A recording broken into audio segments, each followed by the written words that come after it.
Hello, guys. It's yet another day on Tech the Unscripted. I have an amazing person here, Assata World, and it's quite funny because she has a background in medical illustration, but I don't know, for her love for marketing, branding, she found her way into digital marketing and lots more. But I guess she'll be the one to introduce herself better. Yeah. So my name is Assata. I am the owner of LegacyBio Studios. It started as a scientific and medical illustration company, and as we grew, it just became natural that a lot of startups, a lot of wellness brands, they just needed something more than just the illustrative material. They were looking for website design. They were Mhm. looking for app design. And those are all things that it's very closely related to illustration. So it was a natural fit. And plus, when you've already worked with somebody for a while and Mhm. they trust you, it can be hard for them to want to move on to a different designer that maybe doesn't have the same vision that they do. Mhm. So it was a natural fit. I told you she got everything.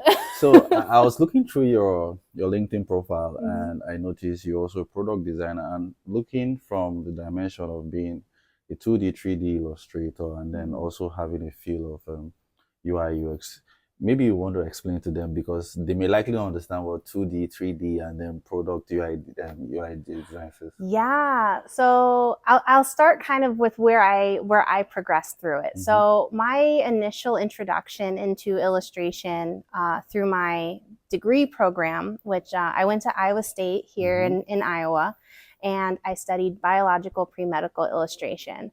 So the foundation courses are very much 2D illustration, which Mm-hmm. is what we know as like drawing, using pen and ink, painting, but where a lot of medical illustrators actually apply that is in digital Mm-hmm. painting. So using programs like Photoshop to paint, to digitally paint. Mm-hmm. And then as I got through my program, we started doing more 3D. So 3D is essentially using math in order to create objects in space that you can rotate and move. Mm-hmm. And one of the things that it's really effective for especially digital prototyping. So oftentimes when a startup comes to me, especially if they're a smaller startup, we Mm-hmm. call them a lean startup. Yeah.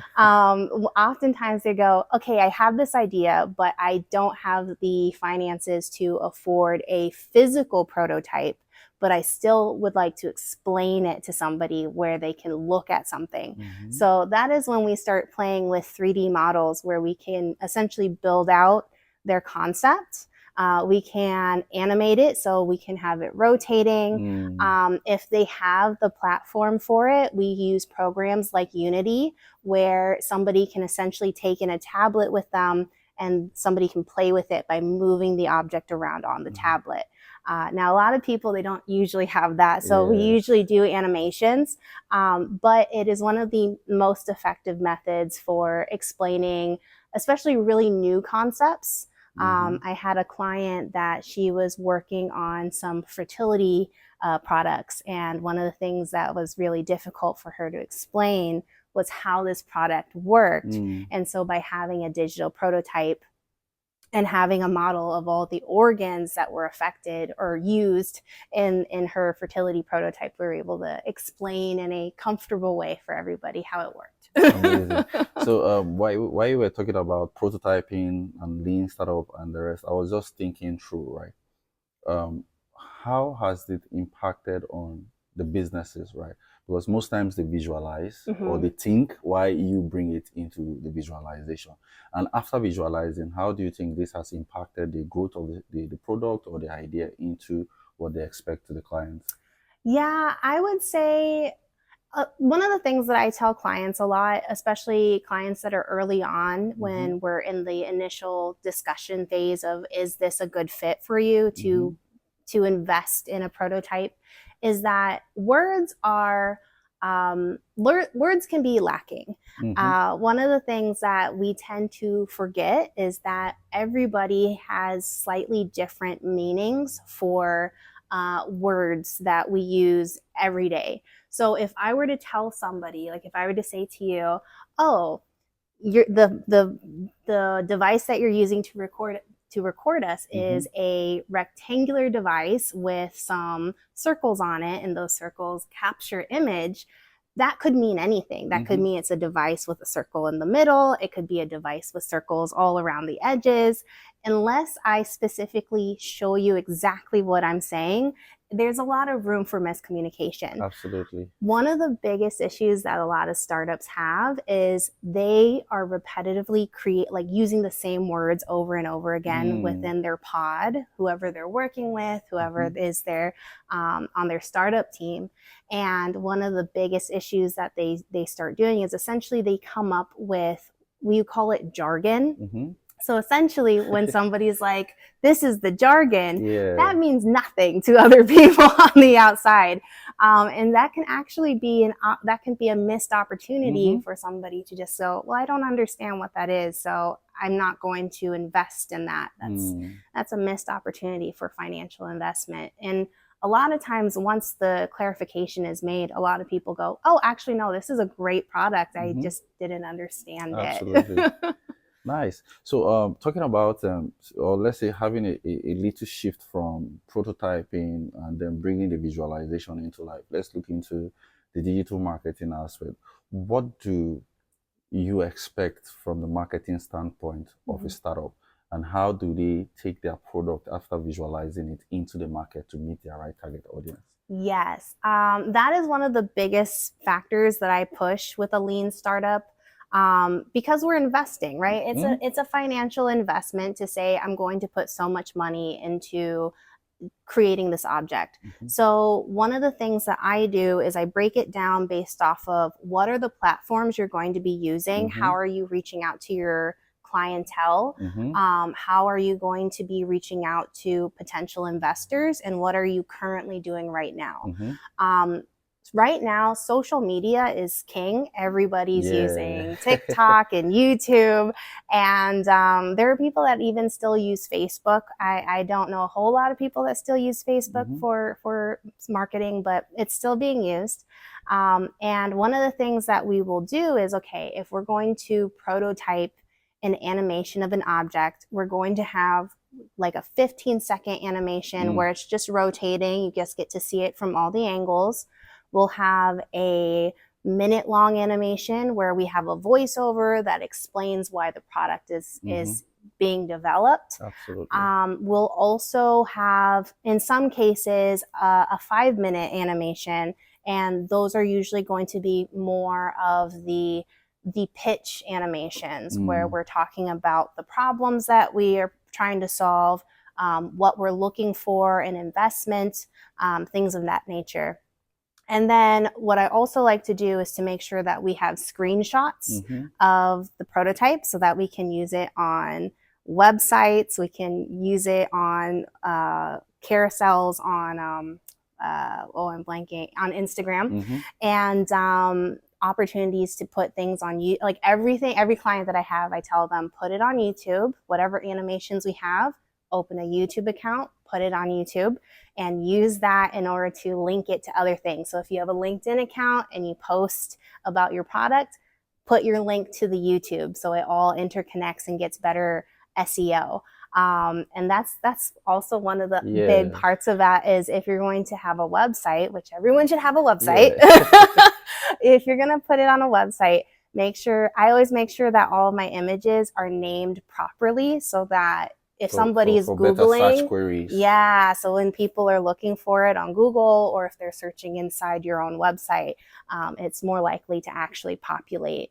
And that's, I think, one of the biggest things that I see a lot is people not using the SEO to their max benefit. But anything that you can label, anything that you can give detailed information about, that's absolutely very important. Absolutely. And sometimes when you talk about SEO, a lot of people underestimate the power of SEO because there are so many factors that contribute, like the Google business profile for those that have their location. So for startups or lean startup, right, most times they have this fear of wanting to have or let's say, is it wise or appropriate for startups to have every social media handle, be on every social media platform? And what do you think? What's your take about being on every social media platform?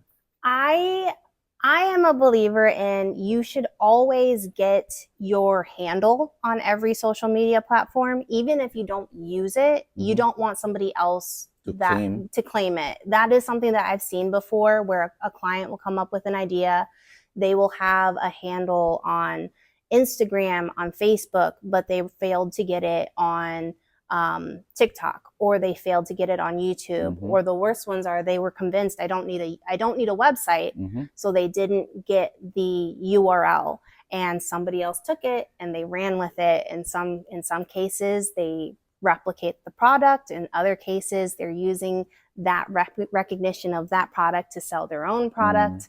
And so always get all of the handles if you can. As far as actually using your social media, I think that can be a different situation, depending on if you're working business to business or business to client. That's going to affect where you're going to be networking. People that are working business to client, I recommend things like Instagram, TikTok, in some cases Facebook, depending on the age range. And I think that's a really important part of it, is if you're creating a product that's specifically for millennials to Gen X, Instagram is where they are. If you're looking for the younger generation to invest or to purchase your product, so Gen Z, or maybe even Gen Alpha, they're getting up there in age now. They have buying power. They're going to be on TikTok. And then if you're looking at boomers, they're going to be on Facebook. But I think one of the things that is so incredibly important is that even if you're doing business to consumer, having a LinkedIn is going to be incredibly important. So I personally, my business is business to business. So I use my LinkedIn most, and then I also use my website to write up my blog pieces, write up my case studies. I have a little podcast on there. I have a YouTube channel, but it really is for the purpose of feeding into my LinkedIn, because that's where I put all of my connections. Everyone that I network with, I make a connection with them on LinkedIn, so that way it's a way where I can say, hey, look at the things that I've been working on, and let me show you what I'm doing. And if something resonates with you, you can just connect with me in the DMs, and then we can have a conversation either on like a Teams meeting or through email. But I think even if you are doing business to consumer, sometimes you're going to have people that want to invest in your product. You want to still be able to connect with them. So having a LinkedIn is kind of absolutely necessary. And I mean, when you were talking about, having social media according to the different demographics, from the baby boomers to the millennials and the Gen Zs and all of it, I mean, it's very, very important, because sometimes you have, startups, individuals trying to market a product or service, but the content structure fits a particular age or demography, and it doesn't really give them the impression they want. At the end of the day, I think that's why most businesses feel they're not really getting the desired outcome. Yes. I think especially, so I have a client that his product will be marketed to older individuals. That is one of the things that we were butting heads on, that where I was very much like, you need to have a Facebook and a YouTube. And it's because what I have been seeing in terms of demographic use is that boomers, they like using Google, which YouTube is essentially an extension of Google. They like using Google, they like using YouTube, and they like Facebook. And his product is such that he could do Google ads, Google ads, but also Facebook ads, in order to get eyes on his product, because his product's kind of for everybody that's over the age of 65. And so after we had enough conversations and looked at enough data, he was like, okay, yeah, that is something that I will put into my marketing plan. But I think his focus was, oh, everybody's on TikTok. And so he really wanted to focus on TikTok. And I was like, unfortunately, boomers are afraid of TikTok, so they're not going to be there. Yes, yes. And so I think that a lot of times when we do our market research, it is incredibly helpful to just take a second, even to just do a Google search and go, okay, what is the demographic for these areas? Because people have already done the research. It's literally just finding it. So how does data from research helps you make informed decision in the kind of marketing approach you give to your clients? Yeah, I would say if they're, especially because a lot of my clients are in the United States, a lot of the research that I'm looking at are going to be focused on attention span. That's something that we've been seeing a decrease in. The average attention span currently is less than 3 seconds. Yeah. Oh. So you have literally like 2 seconds to say, okay, this is my thing. Have I pulled you in enough to sit through my video? The other thing that I've been, because I have also started working with more international clients, the other thing that I look at in terms of their marketing specifically is, do they live in areas where Wi-Fi is readily available? Internet connectivity. Yes, yeah. Are they going to be in areas where the internet is being readily used frequently? Or if they are using the internet, are they using different platforms than the ones that we use here, like WhatsApp? Yes. In those cases, because I don't live in those countries, I have to do quite a bit more research to see how do those apps work. What are their main uses right now? Are there ways to kind of use that for what my client wants to use it for? And in some cases, my recommendation is go back to a more old school method. I would say for us in the US, old school is radio, TV, flyers. Traditional marketing. Traditional marketing. It's not as exciting as putting something on the internet and just watching the numbers, but it can be as impactful, if in some cases even more impactful, because I've noticed even locally, like if you walk around Iowa City, sometimes you'll see that there are flyers on the light poles. It builds the sense of like grassroots connection. So even if you're a product that is in tech, if you are inviting people to an event where you're like, oh, come here, come check out what I'm doing, flyers can be very, very warm and inviting. And I mean, sometimes for lean startups, we have these tendencies of forgetting the traditional means of marketing, and one of the reasons is primarily because you cannot measure the data of people who are actually seeing your posters, flyers, and the rest, or maybe even you cannot even measure how many persons tuned into a particular radio channel and to listen to you. So I believe that's one of the challenges some of the startups are using to say, okay, let's just go run Facebook ads and all of those things. So talk to us about content. Yeah, we understand there is a role marketing has to play to help this brand have enough visibility, but what about content? Yes. Oh, content is important. I think oftentimes we tend to get caught up in this idea of people will understand why this product exists. Even myself, I have to put out content. When I first started, when I was just medical illustration, my content really was just the artwork that I had finished or the animations that I had finished. And people still enjoyed it. People were like, oh, that's beautifully done. I like it. But there wasn't the context of why it existed. Absolutely. So yeah. So when you're creating content, making sure you have in mind your why, like why does your business exist? Why should somebody care? Why are you bringing it to the market? Those are going to be a lot more interesting than just saying, look at this cool thing I made. It's shiny. Do you want to buy it? A thing that I like to tell clients a lot of times is, if we can tell your story, especially because you can put a lot of information and imagery, like a very short video. if you can tell your story of why your product exists, what happened to you where you decided this needs to exist in our world, that's going to be incredibly more powerful than explaining the statistics on how effective your product is, or what your research has been. And I think a lot of times people find that kind of dry, where they're like, I don't care about your numbers. Like if you have an investor, they're going to care about the numbers, and they're mostly going to care about the financial numbers. But especially if you're selling to a consumer, they want to know, how is it going to make their life easier or better, and they want to know what your story is, and they want to relate to you.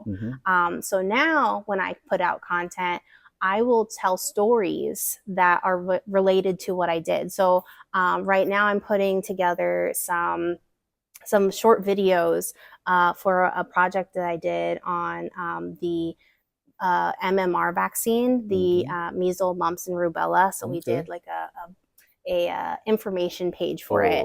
So it has some illustrations and some infographics. And while the illustrations are populating, so you can see what measles looks like and what it does to the human body, I'm having a voiceover that's talking about my experience when I was like 3 and had one of my first vaccines that I remember. And I think it's one of those things where people go, oh, that's an interesting story. I also was traumatized by needles. And I mean, you can't talk about content without talking about storytelling. I feel that's where it hits into it. So while you know that you are also trying to look around the attention span of your target audience, the storytelling approach has to be on point. I mean, you guys know the reason why I brought her on this show. She is definitely one of the best people in the industry. Oh, thank Obviously, you. you deserve your accolade, right? So, for startups that are also looking to, utilize all of these opportunities, what is the best approach for them? Do you recommend they start from having the illustration to visualize, then they go into the marketing, identify the best social media or all the social media handles, have a touch of website, and then go fully into marketing? Yes. So my go-to, if somebody comes to me and they're like, I have an idea, but I don't know where to start, my go-to, I'm going to try to break it down so that you can do this if you want. My go-to is, we're going to have a consult and we're going to just talk about the product. I want to know why it exists. I want to know what problem you came across, how you've been problem solving it. What are the problems that have come up through the problem solving? Sometimes those little nuggets of information can give even more insight into, okay, this is what we're going to try to do. This is your goal. This is where you may have to pivot at some point and make an adjustment or a change. And then I recommend, we need to have we're going to plan for a website. So we need to have stock content. So that means we need to have either an animation or a prototype that just sits, even if it's like one animated prototype that just sits on the front of your website, and it just has a little information about it. And then you have an about page that talks about you and who you're working with. And then even like a contact page, like that's like the bare minimum. That's where we start building to say, okay, now we can start getting onto social medias. Because one of the things that's, I think, so incredibly important that people forget is social media is meant to be a platform to funnel people to a location. So even though you can have a beautifully curated Instagram, if there's not a place for them to go, like an off-page SEO, then they're not going to really have purpose to engage other than to go, oh, I like that, click, I like it. So you want to make sure that there is a website that they can go to. Once you had your why, we've developed your stock content, we've developed your website, we've gotten all your handles so that you can post on all your platforms that you would like to post on, and make sure no one steals your handle on other platforms.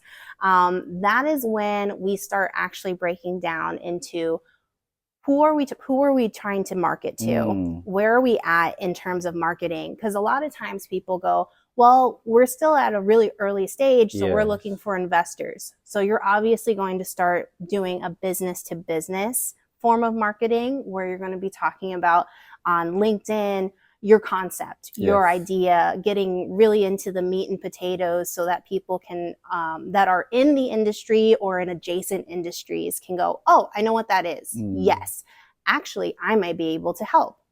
And then once you've gotten enough financial backing that you can start prototyping and doing your research, and then building, once you are ready to bring something to market, that's when we start focusing on the business to consumer. And the really interesting thing is, if you've made really good connections from your business to business stage, sometimes those businesses will also advocate and market for you as well on their own platforms.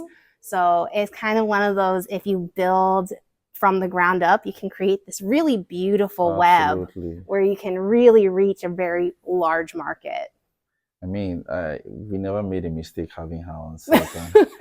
If we keep going on and on, I'm sure she's definitely going to be answering a lot of questions for you guys. So one of the last questions I will ask you, for someone that is just starting, what is your advice for them? Do they need everything, every resources in place before they start, or where do they start from?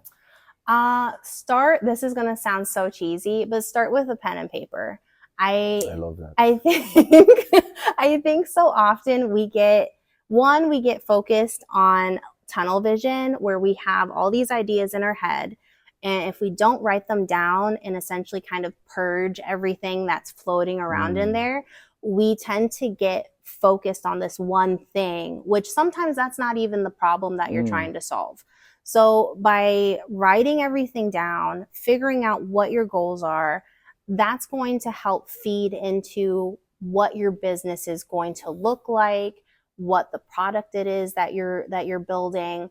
And I think a lot of times, especially if you work in tech, there's a lot of pivoting where you realize, yeah, this isn't quite what I wanted. I need to make an adjustment.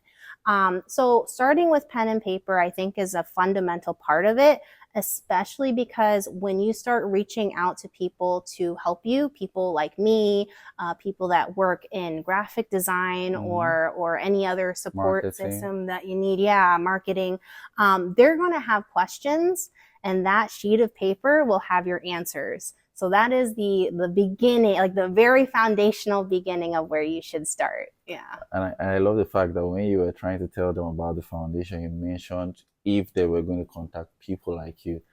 Are you willing to mentor? Are you open to receive mentorship, rather give mentorship to people and then give them the most?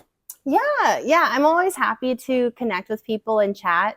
I find that oftentimes most people just want somebody to kind of bounce ideas off, and I think I'm quite good at that. So I'm very open to, if you ever want to chat or have a Teams meeting or just email back and forth, I'm always happy to give a little bit of time. I like that. So if you are looking to have website, visualize your idea into what you take to the market, looking for the best marketing person, this is your go-to person.